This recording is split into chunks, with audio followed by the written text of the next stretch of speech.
শোন পিকলুদা, আমার মনে হয়েছিল মায়ের ওই কথাটা আমার মানা উচিত, কারণ মেঘলা যেটা করেছিল সেটা আমি সাপোর্ট করি না। তাহলে আমরা কোথাও এগোলাম না, তাই তো? তোমরা কি বলছো আমি বুঝতে পারছি না। না না তাতান, আমার মনে হচ্ছে যে তুমি বুঝতে চাইছো না। এই যে তোমার ঘরে আমরা সবাই মিলে বসে একটা এরকম কনফিডেন্সিয়াল আলোচনা করছি, তার তো একটা পারপাস রয়েছে, একটা কারণ রয়েছে। কেন করছি? আমরা এটা কোথাও পৌঁছতে চাইছি, কিন্তু কই আমরা তো কোথাও পৌঁছচ্ছি না। আমরা তো সেই একই জায়গায় ঘুরে মরছি, সেই একই বৃত্তের মধ্যে। শোনো ভালো জেঠি, মেঘলা যখন আমাকে দুবার না ভেবে একটা ডিভোর্স পেপার পাঠাতে পেরেছে, তখন আমি আলাদা করে ওকে ফোন করে জিজ্ঞেস করতে পারবো না তার কারণটা কি? আমার পক্ষে সেটা সম্ভব না। তার মানে তুমি তোমার ইগোটাকেই সব থেকে বড় জায়গায় রাখছো তাতান, তাই না? সম্পর্কটাকে নয়। আমি একটু কথা বলবো তাতান?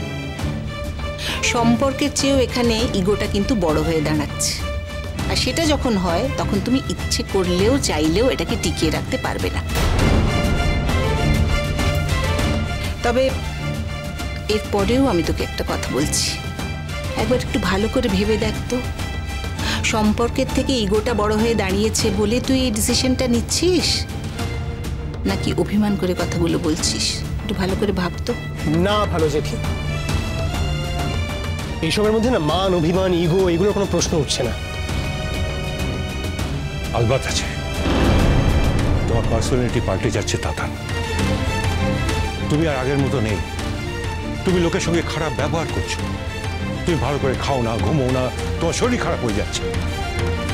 আর তোমার মা মেঘলার উপর রাগে অন্ধ হয়ে আছে বলে সে এই দিকটা দেখতে পায় না, কিন্তু আমরা তো অন্ধ হয়ে যাইনি, আমাদের চোখে পড়ছে।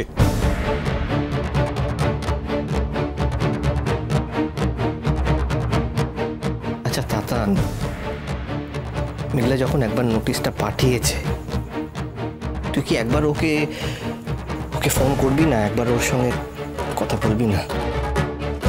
একবারও জিজ্ঞেস করবি না যে ও সত্যি এটা চায় কিনা? মানে একবার ফোন কর না। কি বাজে বকছিস নাকি পিকলুদা? একটা মেয়ে তার বরকে ডিভোর্সের পেপারস পাঠিয়েছে, সে তো নিশ্চয়ই সেটাই চায়। আর যদি আঙ্কেলের পেপারগুলো পাঠিয়ে থাকে, আঙ্কেল তোকে ফোর্স করেনি, সইটা তোকে নিজে করতে হয়েছে নাকি? না না, তার মানে এরকম একটা ঘটনা ঘটে যাবে অথচ তোরা দুজনের সঙ্গে একবার কথা বলবি না, তাই তো? এটা হয় কখনো? ছাড়ো না বুম্বা, প্লিজ ছাড়ো। ওকে আর কোনো কিছু বলে কোনো লাভ নেই। মিথ্যে মিথ্যে মিথ্যে আমরা এখানে সময়টা নষ্ট করছি। তাতান, আমার একটা কথা বলো তো, এই যে মেয়েটাকে ওখানে রেখে এসছো, তারপর কি একদিনও ফোন করে ওর খোঁজ নিয়েছো? নিসনি তো? নিয়েছিস? একবারের জন্যও তো খোঁজ নিসনি। তা মেয়েটা যদি অভিমান করে নোটিশটা পাঠিয়েই থাকে, তাহলে কি খুব ভুল করেছে বলতো আমাকে? রাইট রাইট, মাত্র 7টা দিন একটা মানুষ ফোন করেনি বলে তার সঙ্গে সমস্ত সম্পর্ক শেষ করে দেওয়া যায়। আর তুইও তো মুখে বলে এসেছিলিস যে তুই এই সম্পর্কটা আর টানতে চাস না। মুখে তো মানুষ অনেক কিছুই বলে পিকলুদা। মুখের কথায় যদি পৃথিবীটা চলতো, তাহলে তো এই পৃথিবীটা পৃথিবী থাকতো না রে। লক্ষ্মী ভাই আমার, প্লিজ তাতান একটা ফোন করো। আমি জানি তুমি যদি একবার মেঘলাকে ফোন করো ও সব ভুলে যাবে। আমি পারবো না বৌমনি, আমার পক্ষে সম্ভব হবে না। যাচ্ছে তাই তাতান, তুই একটা কথা ভেবে দেখ, এটাও তো হতে পারে যে মেঘলা এই চিঠিটা পাঠিয়ে ও তোর সঙ্গে কমিউনিকেট করতে চেয়েছে। রাফলি, কমিউনিকেট করার জন্য ওর কাছে এর থেকে বেটার কোনো মিডিয়াম ছিল না। কমিউনিকেট করার জন্য ওকে আমাকে ডিভোর্সের পেপার পাঠাতে হয়েছে, তাই তো? ইনফ্যাক্ট ও চলে যাওয়ার পরে আমাদের বাড়ি থেকে তো কেউ ওকে ফোন করেনি। করেনি কেন? আমি তো সবাইকে বলে রেখেছিলাম যার ফোন করতে ইচ্ছে করে সে ফোনটা করতে পারে। আমি তো কাউকে বারণ করিনি। না না, কি বলে ফোনটা করতাম বল না? কি বলতাম? তোর সঙ্গেই যেখানে সম্পর্কটা একটা গন্ডগোলের জায়গায় চলে গেছে, সেখানে ফোন করে আমরা কি বলতাম? দুটো কথা বলার পরই কথা শেষ হয়ে যেত। এমন কথাও তো তাকে জিজ্ঞেস করতে পারতাম না যে তুমি কবে ফিরবে, কারণ ফেরার ব্যাপারেও কোনো নিশ্চয়তা নেই। আর কেউ ফোন করুক না করুক, আমি এক্ষুনি। তুই করবি না? হ্যাঁ আমি ফোন করবো, এতদিন তো করিনি, কিন্তু আজকে সবার সামনে আমি মেঘলাকে ফোন করে জিজ্ঞেস করবো যে ও যে এই নোটিশটা পাঠিয়েছে সেটা মন থেকে চাই কিনা। পিকলুদা, আমি তোকে বারণ করছি, তুই ফোনটা করবি না। কি আশ্চর্য! আচ্ছা পিকলু যদি ফোন করে তাহলে তোমার আপত্তিটা কোথায়? পিকলুর সঙ্গে ওর যা সম্পর্ক তাতে তো পিকলু ফোন করতেই পারে, তাতে তো তুই বাধা দেবার কেউ নোস। তোর নাম তো ড্রপ করছে না। এই পিকলু ফোন কর, তুই এক্ষুনি ওকে ফোন কর এবং ফোন করে চার্জ কর। ও আমাদের বাড়ির কাউকে না জানিয়ে তাতানের সাথে অবধি কথা না বলে এরকম একটা কাগজ পাঠায় কি করে? হ্যাঁ,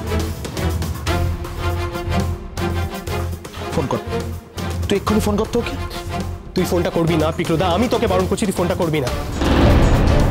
তাতান, তোমার সব চার্জে আমরা দাম দিতে পারবো এমন কোনো কথা নেই, কিন্তু তুমি যদি না চাও আমরা বাইরে যাচ্ছি। বাইরে কি ফোনটা করছি?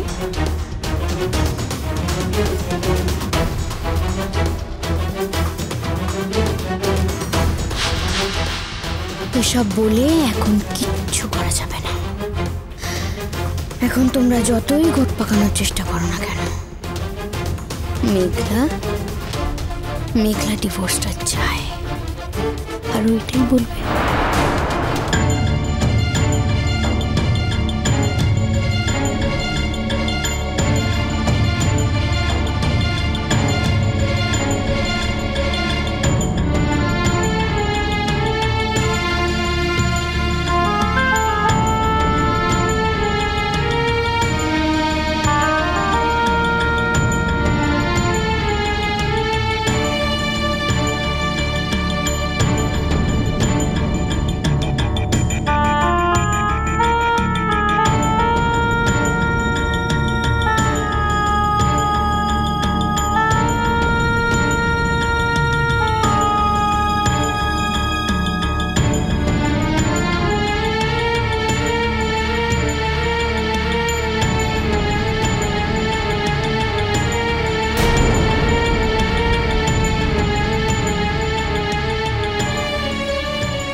হ্যালো। হ্যাঁ আঙ্কেল, আমি পিকলু বলছি। একটু মেঘলার সঙ্গে কথা বলতে পারি? ও আচ্ছা আচ্ছা আচ্ছা, আমি তোমাদের এই সুখবরটা দিতাম, একটু বাদে দিতাম, কারণ এখনো সুখবরটা পুরোপুরি পেয়ে উঠিনি তো। সুখবর মানে মানে মেঘলা কি শ্রীপুরে গিয়ে গান গেয়ে কিছু? গান? হ্যাঁ গান।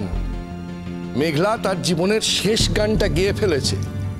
তোমার ওই ভাই না দাদা হয়, তাকে খবরটা জানিও, আর তোমার মাসিকেও খবরটা জানিও।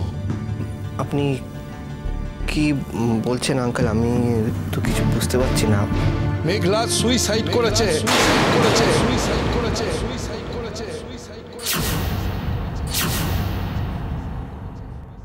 আমি জানি না, আমি ওকে নিয়ে এসেছি, হাসপাতালে নিয়ে এসেছি, এবং ডাক্তাররা যা যা বলছেন আমি করছি, এবং ডাক্তাররা বলেছেন বিশেষ কিছু করার নেই। হ্যাঁ রাখি। না আঙ্কেল, করে কি হয়েছে? কি হয়েছে পিকলু?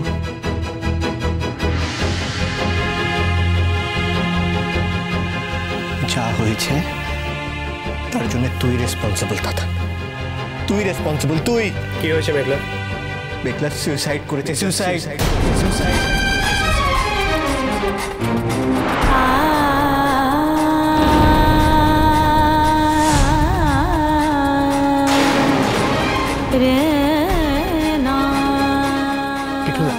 আরে ছাড় আমাকে তুই, আর একটাও কথা বলবি না।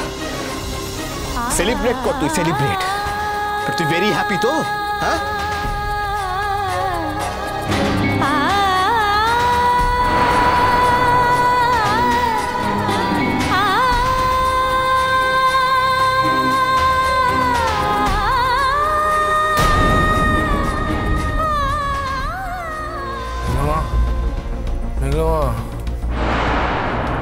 আঙ্কেল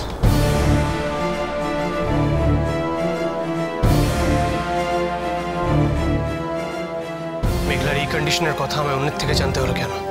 দাঁড়াও, আর এক পাও এগোবে না। ডাক্তার বলেছেন এখানে মেঘলার জন্য কোনো রকম উত্তেজনা বারণ। তুমি তোকে ত্যাগ করেছো, তোমার এখানে কি চাই? আমি তোমাকে মেঘলার কাছে অ্যালাউ করব না।